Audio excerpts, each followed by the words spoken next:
Bonjour, bonjour chers frères et sœurs, comme chaque matin, nous sommes au rendez-vous des apparitions divines à Dr Ndomo Melingi Thérèse.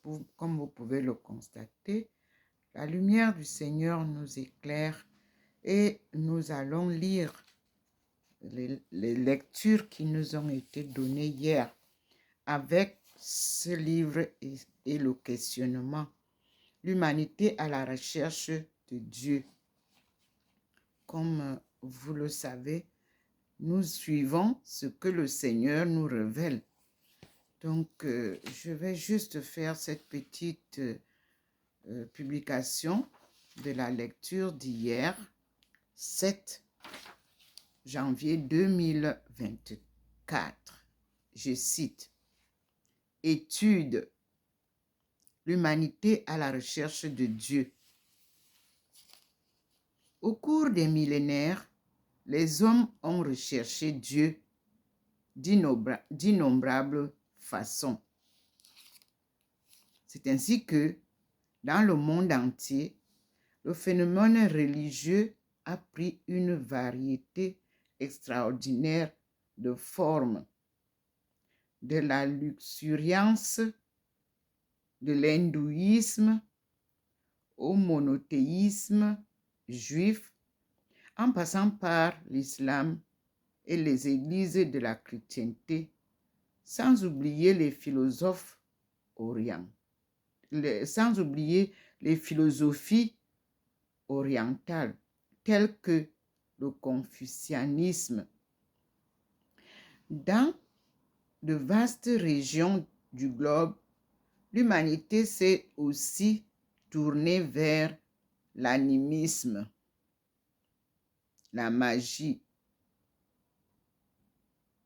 le spiritisme ou le chamanisme. Cette recherche de Dieu a-t-elle été couronnée de succès? Quelles que soient vos croyances, nous vous invitons à revivre à travers ce livre la quête passionnante de l'humanité à la recherche du vrai Dieu. Et le titre du livre, c'est L'humanité à la recherche de Dieu. Et l'introduction est signée par les éditeurs, car c'est un livre qui a plusieurs personnes et plusieurs voix. Leur recherche de Dieu a amené les hommes à emprunter des milliers de voies différentes, avec, pour résultat, la grande variété de religions, de cultes et de sectes qui existent aujourd'hui dans le monde.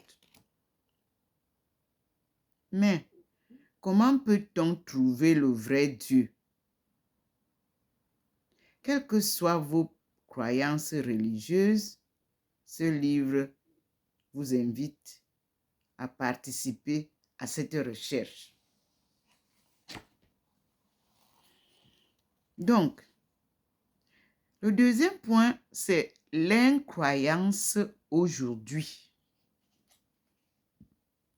Faut-il poursuivre la recherche?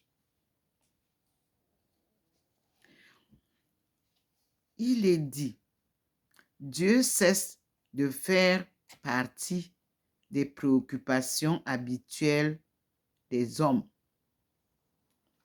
Considérez ici les humains. On s'y réfère de moins en moins pour scander les journées ou prendre une décision. Dieu a cédé la place à d'autres valeurs. La rentabilité, l'efficacité. S'il pouvait être perçu autrefois comme donnant sens à toutes les activités humaines, il est aujourd'hui relégué dans les oubliettes de l'histoire. Dieu s'est effacé des consciences aux sources de l'athéisme contemporain. C'est là où nous trouvons que Dieu s'est effacé des consciences. Il n'y a pas si longtemps, Dieu occupait une place préoccupante dans la vie des Occidentaux.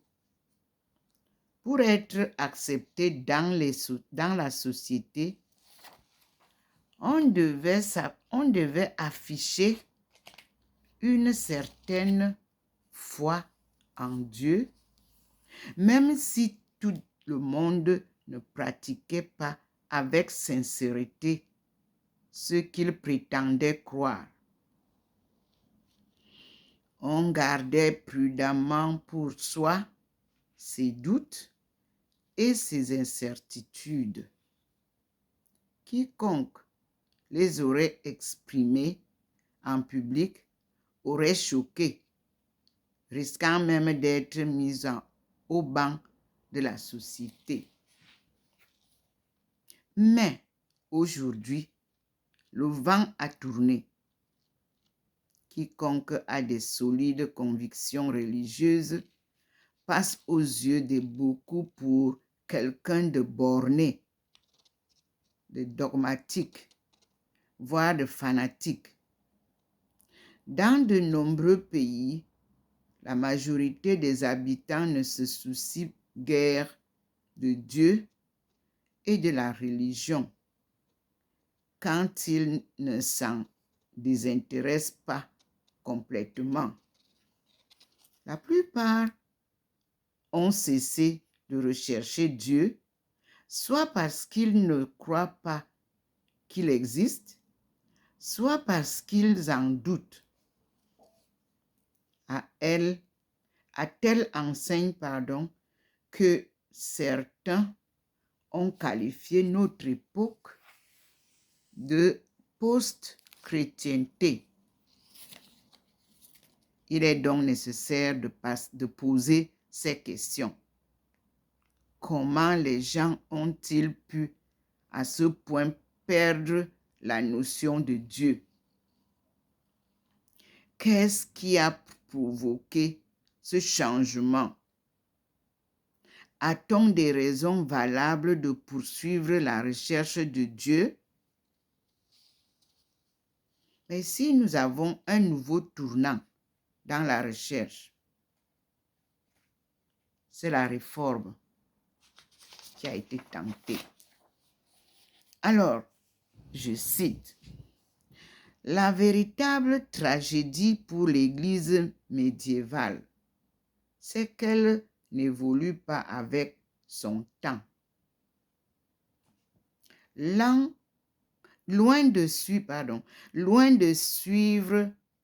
le progrès, loin de donner une direction spirituelle, elle était rétrograde et décadente, corrompue à tous les niveaux. » Fermez les guillemets. Tels sont les termes dans lesquels le livre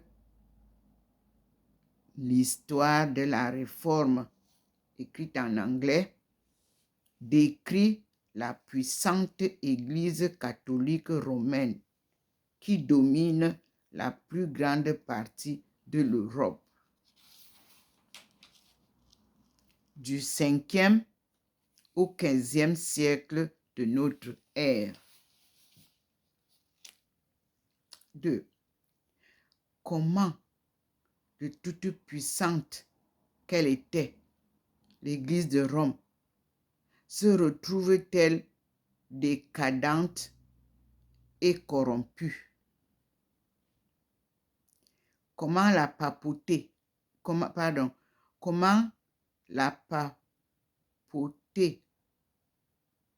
qui revendiquait la succession apostolique manqua-t-elle à ses devoirs au point de ne pas même fournir de direction spirituelle, entre guillemets, direction spirituelle. Et quelle fut la conséquence de ce manquement? Pour connaître la réponse à ces questions, il nous faut examiner brièvement quelle sorte d'église elle était devenue au juste et quel rôle elle jouait dans la recherche que menaient les hommes pour trouver le vrai Dieu. Citez bien que les hommes veut dire les humains, mâles et femelles, femmes et hommes. Le déclin de l'Église à la le déclin de l'Église à la fin du XVe siècle,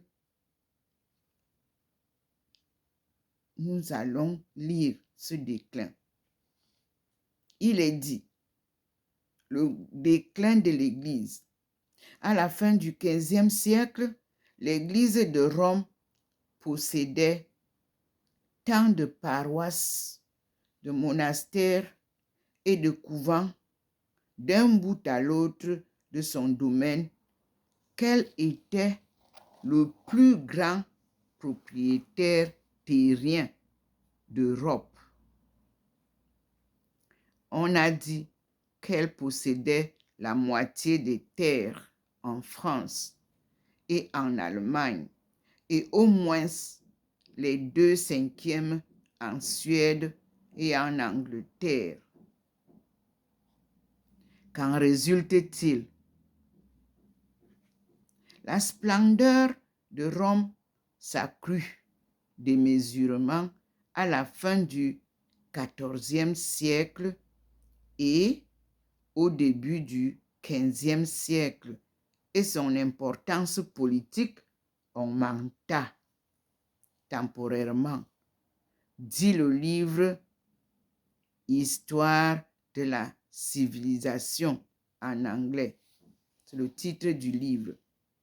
Histoire de la civilisation en anglais. Cependant, toute cette grandeur se payait. 2 points. Pour le conserver, la papauté dut trouver de nouvelles sources de revenus. L'historien Will Durand a détaillé les différents moyens qu'elle mit en œuvre. 2 points. Ouvrez guillemets. Tout ecclésiastique nommé était requis de remettre à la curée pontificale, bureau administratif de la papauté, la moitié du revenu de sa charge pour la première année, entre parenthèses, annatée. Fermez la parenthèse. Et ensuite, chaque année, la 10e partie du revenu ou dîme. Un nouvel archevêque devait payer au pape une somme importante pour le pallium, qui est la bande de lainage blanc qui servait de confirmation et d'insigne de son autorité. À la mort de tout cardinal, archevêque, évêque ou abbé, ses possessions personnelles retournaient à la papauté. Toute faveur ou tout jugement obtenu de la curée correspondait à un don en reconnaissance et le jugement était parfois dictée par l'importance de ce présent. Fermez les guillemets. Petit 4. Les énormes sommes d'argent qui s'entassaient dans les coffres du pape, année après année, furent à l'origine de maintes abus et d'une grande corruption. Quelqu'un a dit que, je cite, même un pape ne peut toucher de la poisse sans se souiller les doigts. Fermez guillemets. Or, durant cette période de son histoire, l'Église connut ce qu'un historien a appelé, je cite, une succession de papes très mondains. Fermez la parenthèse. Et 2 points. Sixte IV, pape de 1471 à 1484, dépensa une fortune pour construire la chapelle Sixtine, dont le nom vient du sien, et pour enrichir ses nombreux neveux et nièces. Alexandre VI, pape de 1492 à 1503, le célèbre Rodrigo Borgia,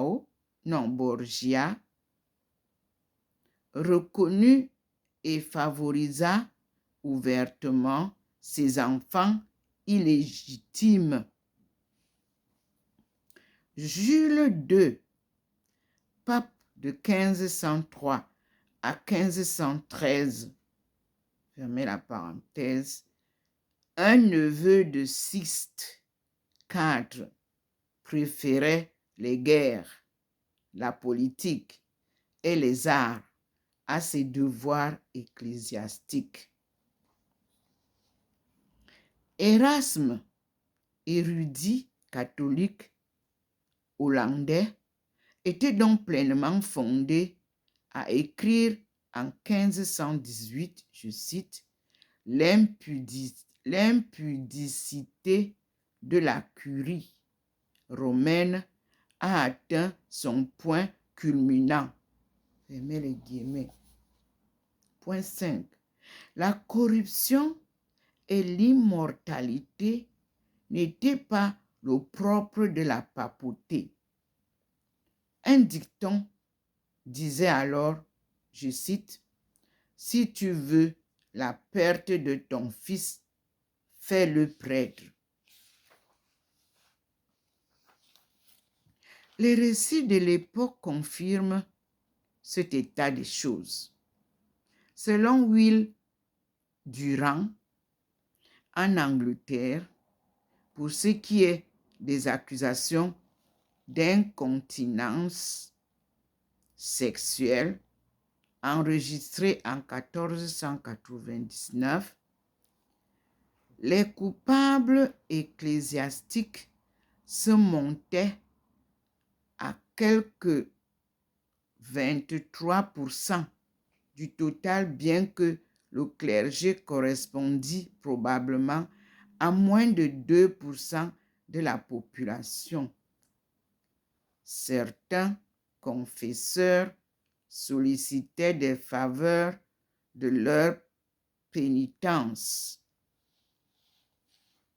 Des milliers de prêtres avaient des concubines. En Allemagne, ils en avaient presque tous. Entre parenthèses, comparé avec 1 Corinthiens chapitre 6, versets 9 à 11, Éphésiens chapitre 5, verset 5. La déchéance morale touchait d'autres domaines encore. Un Espagnol qui vécut à ce moment-là aurait formulé cette plainte, je cite, je me rends compte qu'on ne peut guère obtenir quoi que ce soit des ministres du Christ, à moins de leur donner de l'argent, en baptême de l'argent, au mariage de l'argent, pour confession de l'argent. Non, pas extrême onction, le dernier sacrement, sans argent. Ils ne feront pas sonner les cloches sans argent. Pas d'enterrement à l'église sans argent. À tel point qu'il semblerait que le paradis soit fermé à ceux qui n'ont pas d'argent. Comparé avec 1 Timothée chapitre 6 verset 10.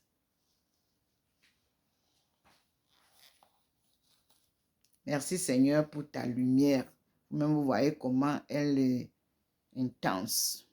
C'est la présence divine qui vous manifeste sa lumière comme ça. Ici, nous sommes en hiver, et presque sombre dehors. Continuons la lecture. Point 6. Pour résumer la situation dans laquelle se trouvait l'Église catholique au début du XVIe siècle, nous citerons Machiavel, célèbre philosophe italien de cette période. Je cite: « Si la religion du christianisme avait été conservée selon les ordonnances du fondateur, l'État et les corps de la chrétienté eussent été beaucoup plus unis et heureux qu'ils ne le sont. Il ne peut non plus y avoir une plus grande preuve de sa décadence que le fait que plus les peuples sont près de Rome, capitale de leur religion, et moins ils sont religieux. Première tentative de réforme. C'est le point 7. Des hommes tels qu'Erasme et Machiavel n'étaient pas les seuls à se rendre compte de la crise que traversait l'Église. L'Église elle-même en avait conscience. Des conciles furent convoqués pour répondre à quelques plaintes et s'attaquer à quelques abus, mais sans effet durable. Se complaisant dans leur gloire et leur pouvoir personnel, les papes décourageaient toute véritable tentative de réforme. Point 8. Si l'Église avait mis plus d'ardeur à faire le ménage en son sein, peut-être la réforme n'aurait-elle jamais éclos. Mais, faute de mesure, on s'est mis à réclamer une réforme tant à l'intérieur qu'à l'extérieur de l'Église. Au chapitre 11 du livre L'humanité à la recherche de Dieu, nous avons déjà parlé du vaudois et nous avons déjà parlé des vaudois et des albigeois. Certes, on les avait condamnés pour hérésie. On les avait réprimés sans pitié. Malgré tout, ils avaient éveillé chez le peuple un sentiment d'insatisfaction vis-à-vis des abus du clergé catholique et ils avaient suscité le désir de revenir à la Bible.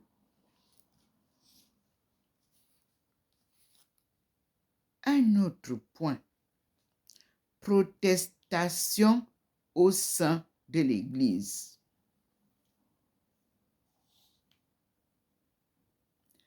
Point 9. Souvent appelée l'étoile de la réforme, entre guillemets, étoile de la réforme. John Wycliffe, année 1330, on pose une question, on n'est pas sûr de ça.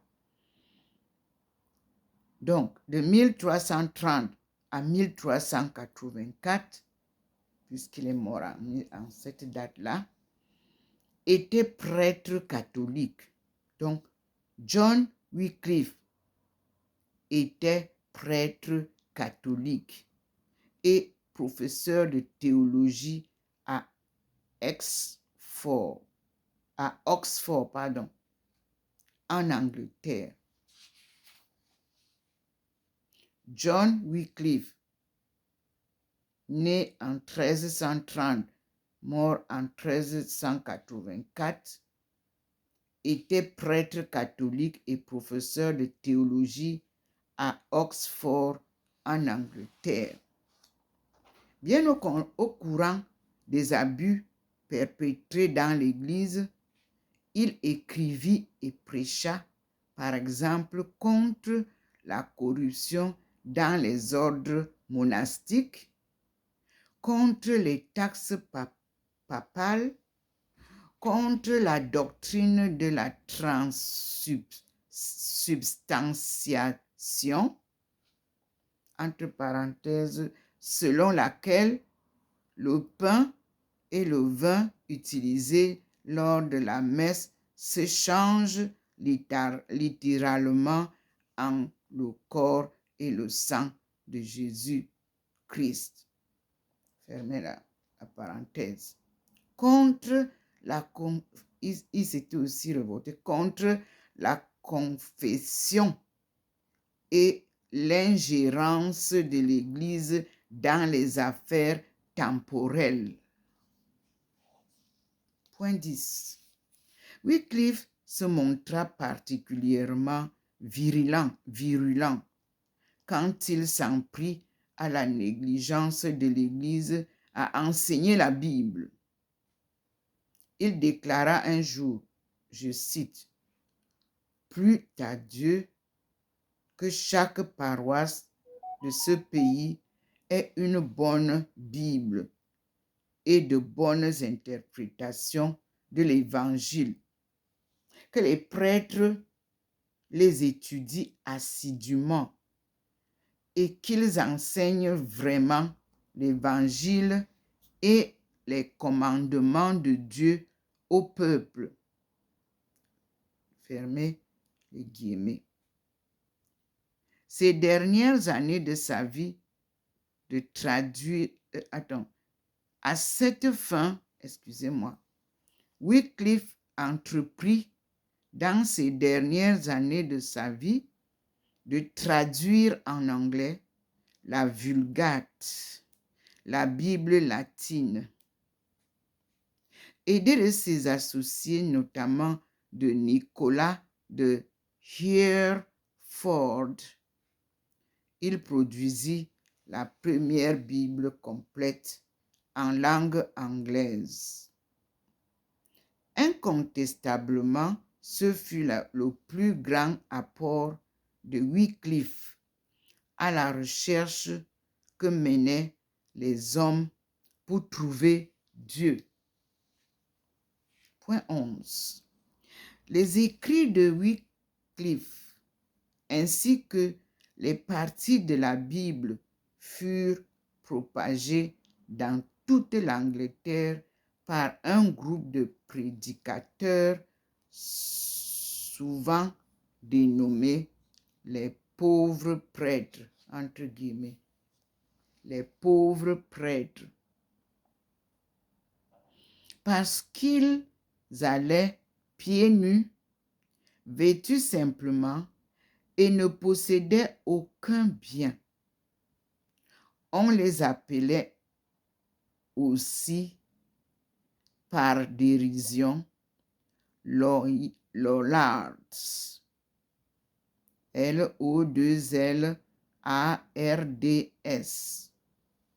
mot qui dérive du moyen allemand Lollards, qui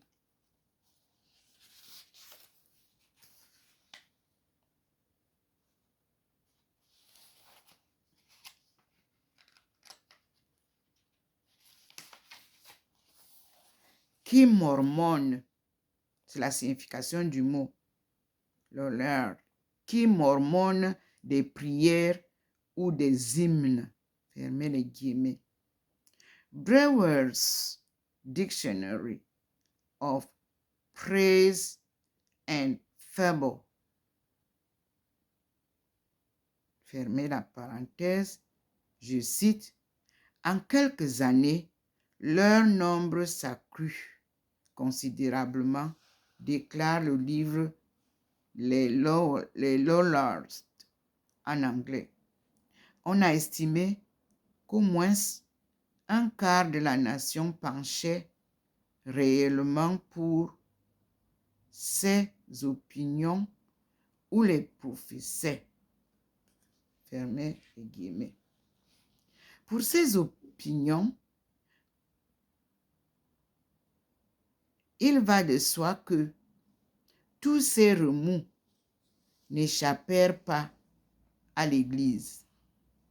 Ce n'est que grâce au crédit dont il jouissait dans les milieux dirigeants et scolastiques que Wycliffe fut mourir en paix. Le dernier jour de l'an 1384, ses disciples eurent moins de chance. Sous le règne d'Henri IV d'Angleterre, ils furent taxés d'hérésie, ce qui valut à nombre d'entre eux d'être emprisonnés, torturés ou brûlés vifs. Point 12. Un homme fut fortement influencé par John Wycliffe, le bohémien tchèque, appelé Jan Hus, né en 1369, il y a un point d'interrogation, on n'est pas sûr, et mort en 1415, qui lui aussi était prêtre catholique et recteur de l'université de Prague. Comme Wycliffe, Hus prêcha contre la corruption de l'Église catholique et souligna l'importance de lire la Bible, ce qui lui attira rapidement les foudres de sa hiérarchie. En 1403, les autorités lui ordonnèrent de prêcher des idées qui s'opposaient à la papauté, les idées de Wycliffe, dont les livres étaient brûlés en public. Toutefois, Hus continua d'écrire certains des réquisitoires les plus cinglants contre les pratiques de l'Église, notamment la vente des indulgences pontificales. Il fut condamné et excommunié en 1410. Puis nous avons le point 13. Hus soutenait la Bible sans compromis. Je cite, entre guillemets, se rebeller contre un pape dévoyé, c'est obéir à Christ, écrit-il. De plus, il enseignait que la véritable Église, loin de se limiter au pape et au catholicisme établi, entre guillemets, je cite, c'est la totalité des élus et le corps mystique du Christ, dont la tête est le Christ et l'épouse du Christ, que, dans son immense amour, il racheta avec son propre sang. Fermez les guillemets. Entre parenthèses, voir Éphésiens, chapitre 1, verset 22, verset 23, chapitre 5, verset 25 à 27, fermez la parenthèse. Pour toutes ces raisons, il comparut au concile de Constance, où il fut condamné pour hérésie, déclarant qu'il vaut mieux mourir sain que vivre malade. Il refusa de se rétracter et mourut sur le bûcher en 1415.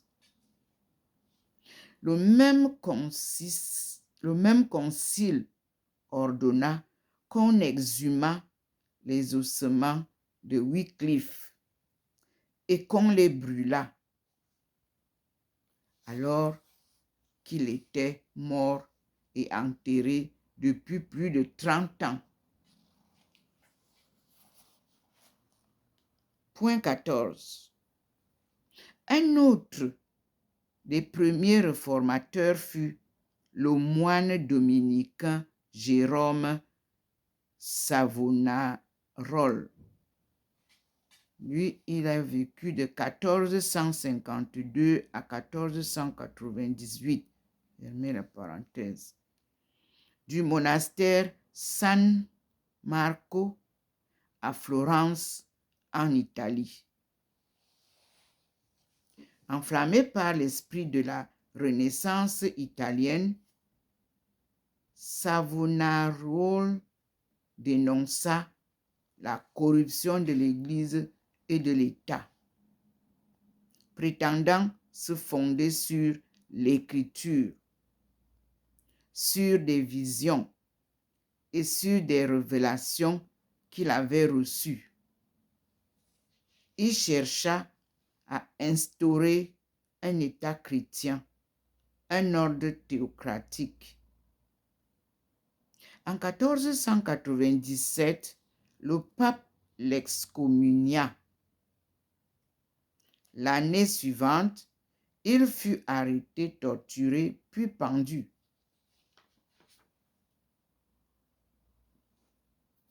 Ses dernières paroles furent, je cite, « Mon Seigneur est mort pour moi. » Non, pardon. « Mon Seigneur est mort pour mes péchés. Ne lui donnerai-je pas cette pauvre vie avec joie? » Fermez ses guillemets. C'est sa parole. Son corps fut brûlé et ses cendres jetées dans l'Arno. Savonarole se qualifia avec juste raison de, entre guillemets, précurseur et de, entre guillemets, sacrifice. Point. Seulement, quelques années plus tard, la réforme éclatait de toutes parts en Europe.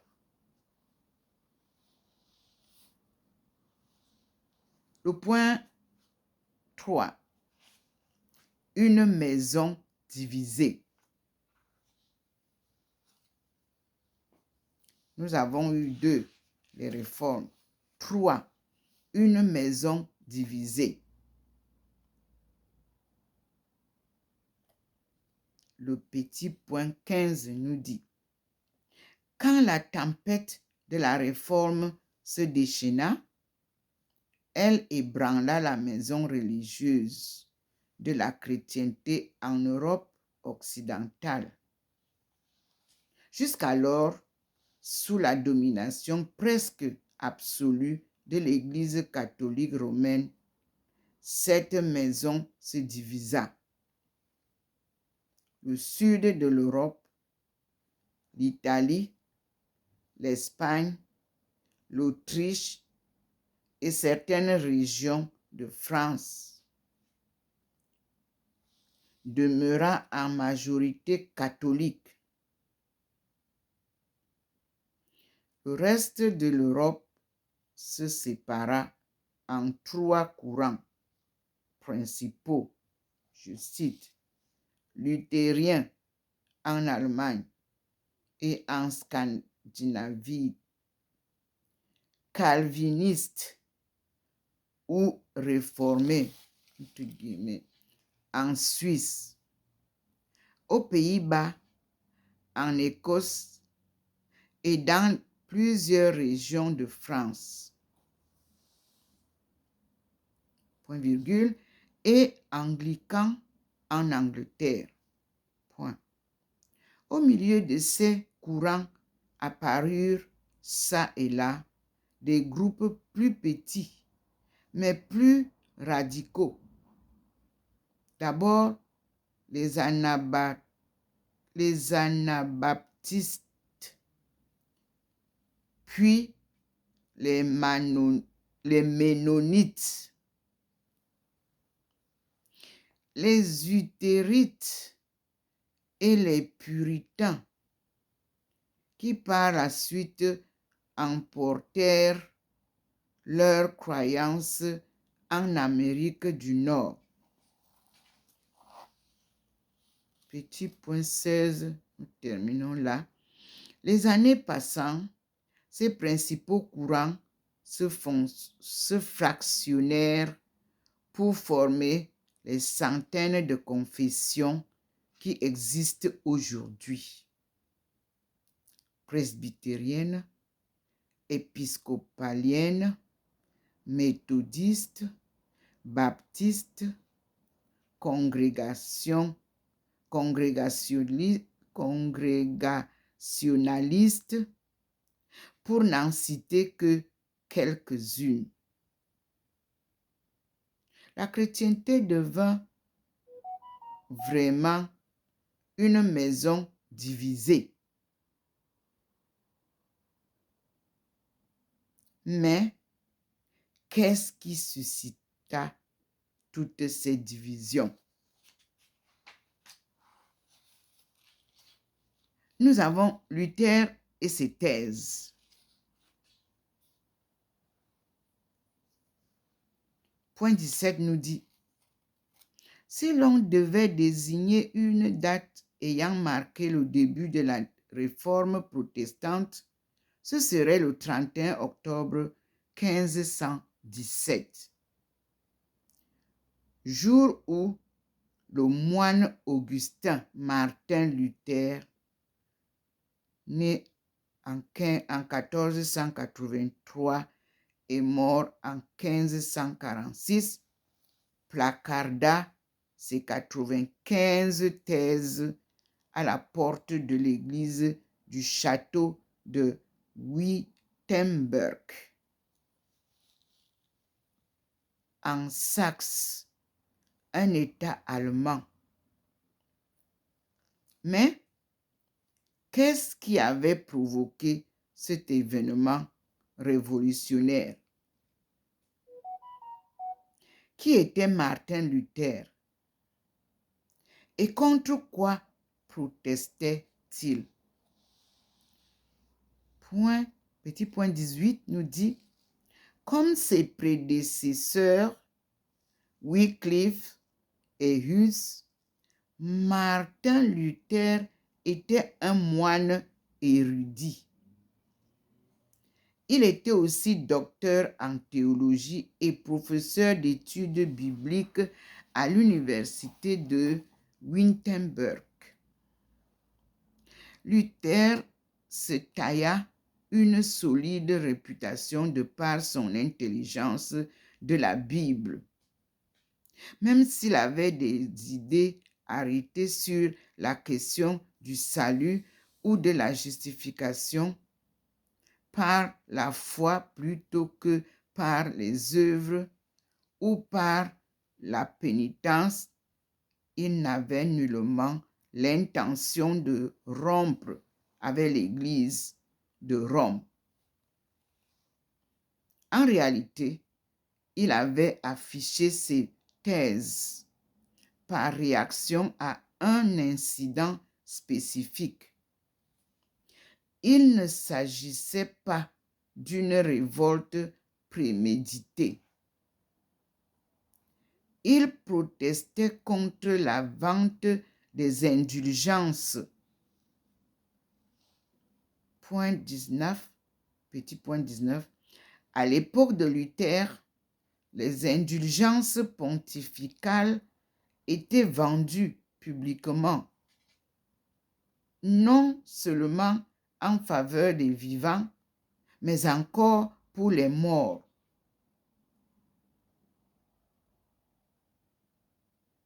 Entre guillemets, à peine dans le tronc est tombée une obole du purgatoire, une âme au paradis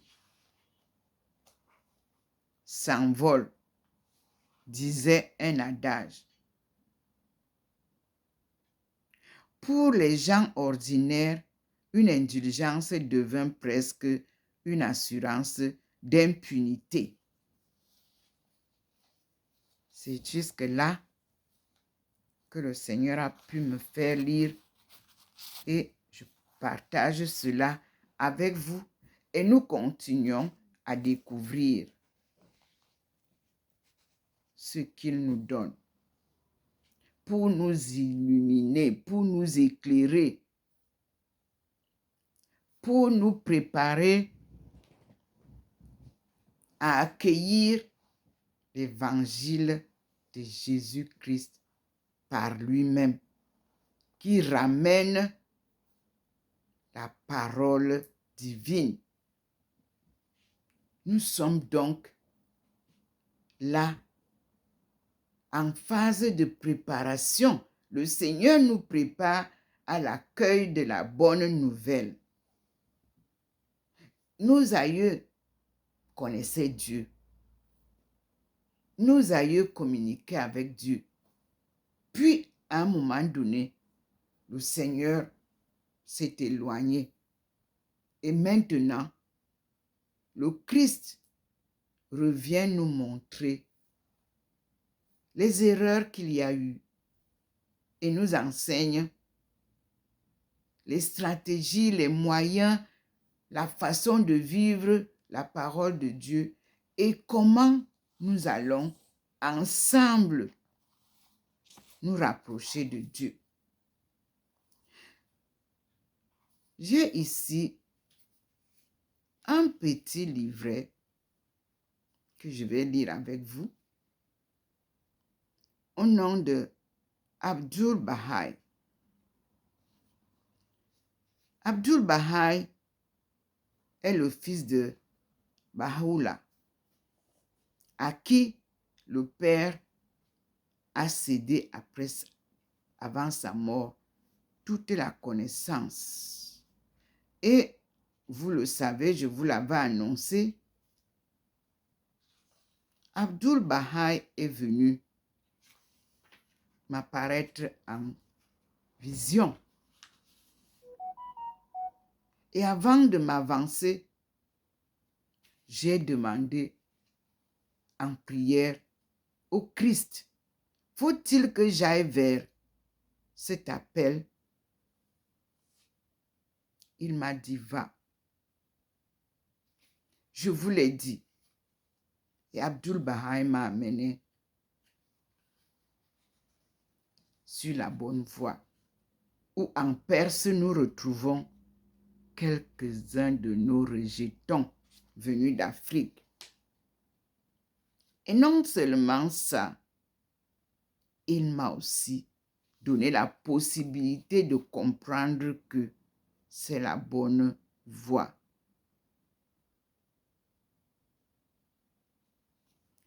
Alors, c'est la progression spirituelle. Et je vous lis à la page 21 ce petit booklet que ma sœur m'a donné en Chine. C'est maintenant que je viens les ouvrir, ces livres. Pour moi, je ne comprenais rien de ce qui est de Baha'i en 1998 en Chine. Je lis la page, je lis. Il est dit, c'est la prière, hein, c'est écrit prière Baha'i. Progression spirituelle, c'est le titre. Oh mon Dieu, fais de ta beauté ma nourriture, de ta présence mon breuvage, de ton plaisir mon espoir, de ta louange mon action, de ton souvenir mon compagnon, de ton habitation mon foyer, et fais que ma demeure soit le lieu que tu as purifié des limitations imposées à ceux qu'un voile sépare de toi. Tu es en vérité le Tout-Puissant, l'infiniment glorieux, l'omniprésent. Je viens d'ouvrir ça devant vous. C'est comme ça qu'il me guide.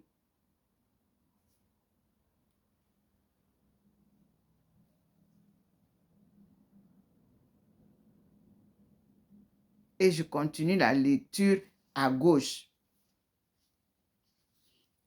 Et on va voir le titre de la gauche. C'est quoi? Les louanges. Oui. Alors, je lis. Voilà ça. À gauche. Que ton nom soit exalté. Ô Seigneur, mon Dieu, tu es celui que toutes choses revèrent et qui n'adore personne. Tu es le Seigneur de toutes choses et d'aucune le vassal. Tu connais tout et n'es connu de personne. J'ai déjà les bénédictions qui tombent.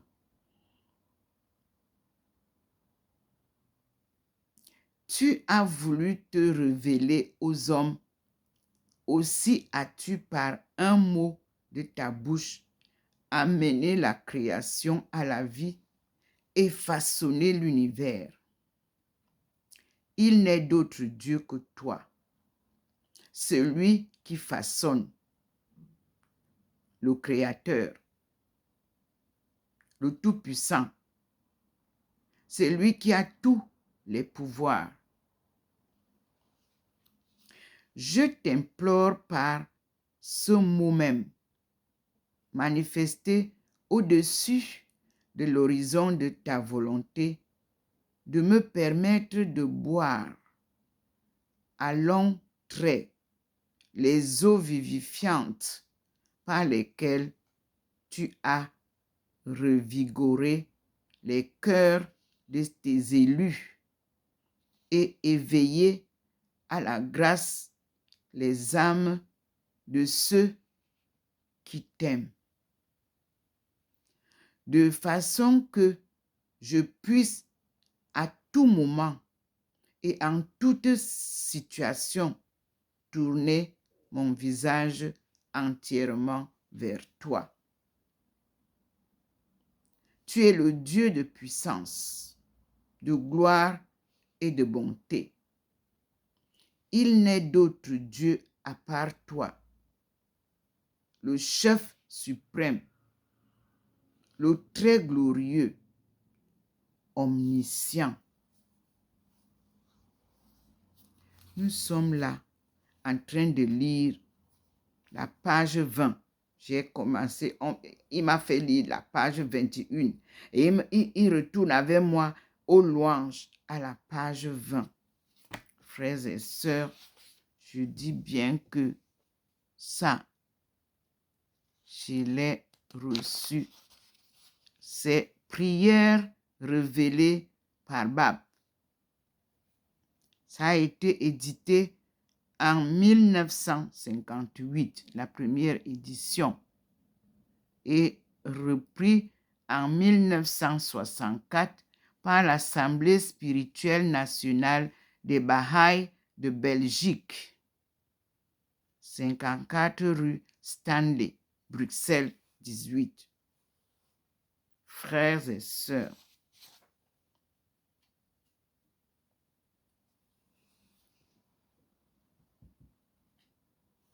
voilà comment le Seigneur nous parle. Voilà comment le Seigneur nous enseigne sa parole. Il met dans vos bouches les mots qu'il faut. Prenez donc, voilà la bénédiction qui tombe sur moi. Vous-même, regardez au-dessus de moi comme la pluie.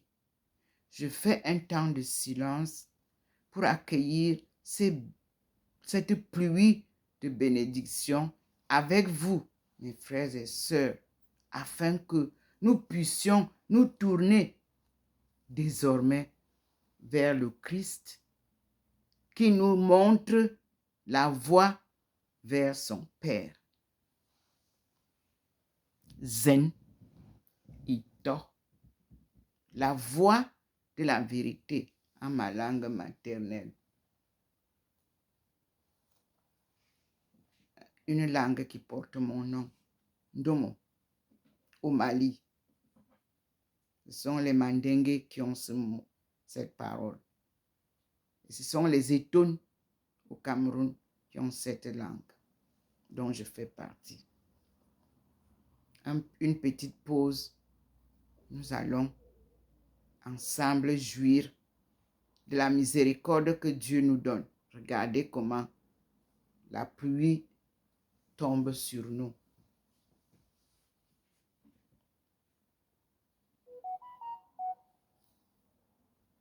Merci Seigneur pour tes grâces abondantes.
Nous allons faire une prière que Jésus nous a donnée pour remercier le Seigneur. Au nom du Père et du Fils et du Saint-Esprit. Amen. Notre Père qui es aux cieux, que ton nom soit sanctifié, que ton règne vienne, que ta volonté soit faite sur la terre comme au ciel. Donne-nous aujourd'hui notre pain quotidien. Pardonne-nous nos offenses, comme nous pardonnons aussi à ceux qui nous ont offensés. Et ne nous soumets pas à la tentation, mais délivre-nous du mal, car c'est à toi qu'appartiennent le règne, la puissance et la gloire, pour les siècles et les siècles. Amen. Ô Marie conçue sans péché, priez pour nous qui avons recours à vous. Ô Marie conçue sans péché, priez pour nous qui avons recours à vous. Mon Jésus, pardonne-nous nos péchés, préserve-nous du feu de l'enfer et attire au ciel toutes les âmes, spécialement celles qui ont le plus besoin de ta miséricorde. Merci Seigneur. Merci mon Dieu.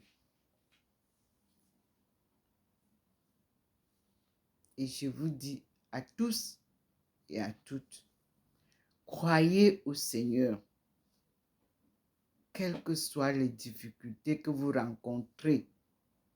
Acceptez que Dieu est le maître qui change les temps et les circonstances. Rien ne peut vous arriver si vous êtes sous la protection de Dieu. Il a un temps qui n'a rien à voir avec le temps humain. Nous sommes rassurés. Frères et sœurs, il n'y a pas de troisième guerre mondiale. Parce que vous-même, vous voyez comment le monde est divisé. Comment ils vont se retrouver pour créer ce boxon-là encore? Impossible. Dieu remet en ordre tout ce qui a été détruit. Et il recrée, comme vous voyez souvent pendant, là maintenant on est en hiver. D'ici 3-4 mois, ça va fleurir. Est-ce qu'il y a quelqu'un qui manipule ça? Non, seul Dieu. Et c'est comme ça qu'il va changer aussi le cours des temps. Son programme, nul ne peut aller à l'encontre de ça. Il est le Dieu Tout-Puissant, créateur du ciel et de la terre, ou alors créateur des cieux et de la terre, et de tout ce qui y vit. Nous lui disons merci, Seigneur. Soyez rassurés, mes frères et sœurs.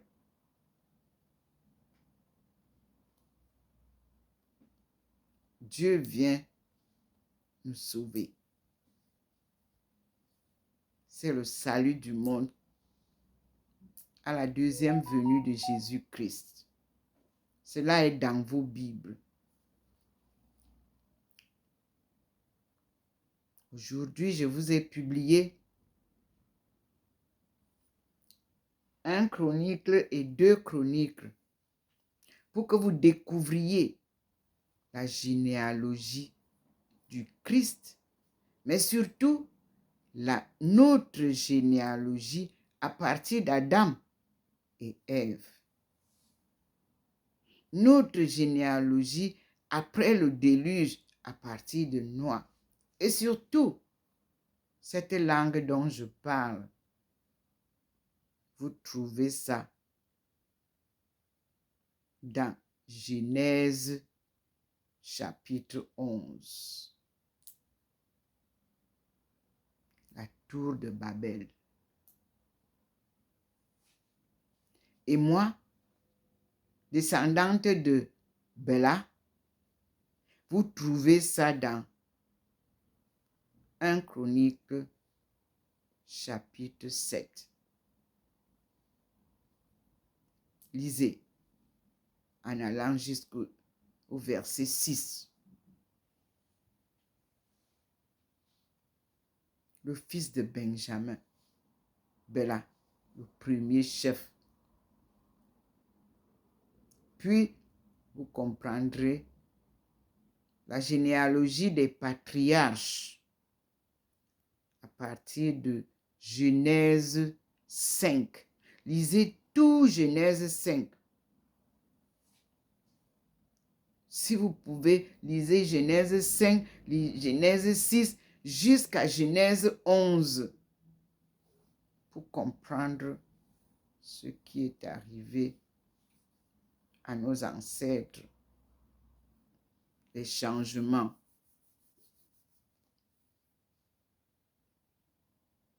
Sous le firmament, tout n'est que changement, tout passe. Soyez bénis, mes frères et sœurs. Je pense que nous sommes arrivés un peu à la fin. Je vais vous... Non, ici, il illumine encore. Il donne encore des bénédictions pluvieuses en haut, observez.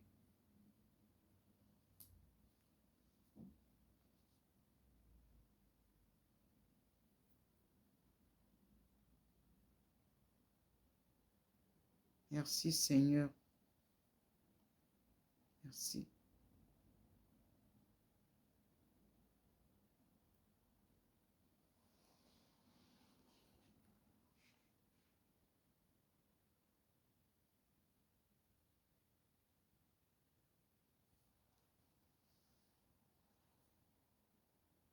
Je vous laisse la bénédiction, que vous puissiez la prendre, vous aussi.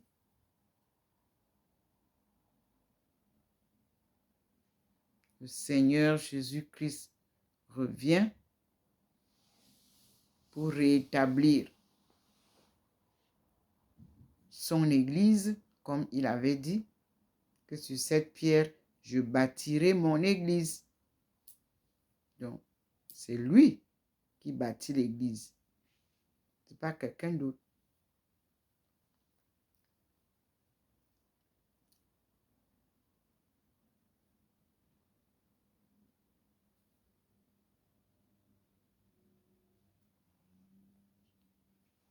Merci mes frères.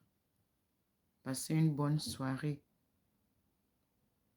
À bientôt.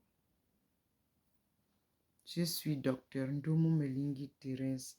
Nous sommes aujourd'hui le 8 janvier 2024 à Saint-Louis, en Alsace. Et Saint-Louis est la ville carrefour des 3 pays frontières, l'Allemagne, la Suisse allemande et la France où se trouve Saint-Louis.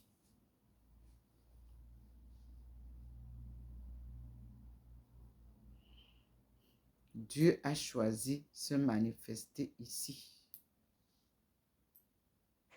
Et nous lui disons merci. Voyez-vous même comment il fait pleuvoir les bénédictions.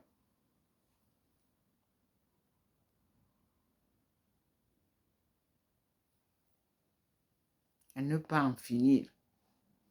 C'est pour ça que je mets abondante bénédiction. Merci Seigneur.